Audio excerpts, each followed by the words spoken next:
Hello viewers, আসসালামু আলাইকুম। SB take বাংলায় সকলকে স্বাগতম। আজকে আমি শেয়ার করব কিভাবে একটি জেপিজি ফাইলকে ওয়ার্ড ফাইলে পরিণত করতে হয়। তাহলে চলো দেখি কিভাবে একটি জেপিজি ফাইলকে ওয়ার্ড ফাইলে পরিণত করতে হয়।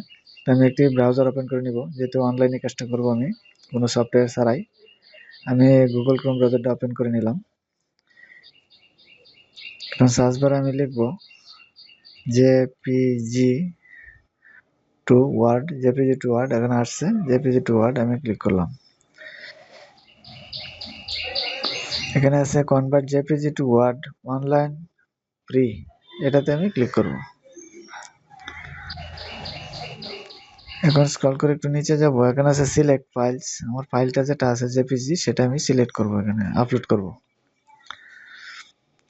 ডেস্কটপটা দেখিয়ে দিব। ডেস্কটপে এখানে আছে আমার এই যে জেপিজি ফাইলটা, এই যে জেপিজি, এটা আমি সিলেক্ট করে দিব।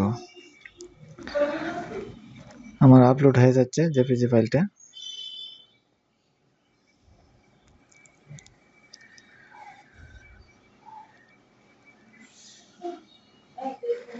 এখন আমি কনভার্ট করব, কনভার্টে ক্লিক করব। আমার জেপিজি ফাইলটা কনভার্ট হয়ে যাচ্ছে।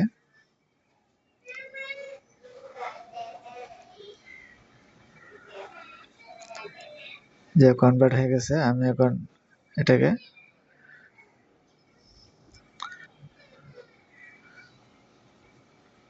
কনভার্ট হয়ে ডাউনলোড হয়ে গেছে,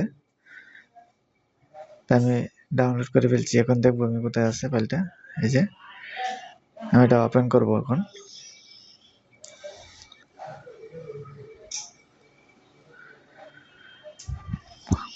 এই যে আমার জেপিজি ফাইলটা কনভার্ট হয়ে এই যে ওয়ার্ড ফাইল হয়ে গেছে।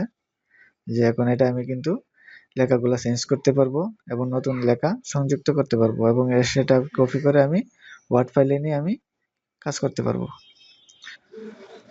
এই যে লেখাটা কিন্তু এখানে কাটা যাবে, সবটাই ওয়ার্ড ফাইল হয়ে গেছে, এখন কাজ করা যাবে। হ্যালো ভিউয়ার্স, আজকের ভিডিওটা পর্যন্তই। আমি দেখালাম কিভাবে একটি জেপিজি ফাইলকে ওয়ার্ড ফাইলে নিয়ে পরিণত করে কাজ করা যায়।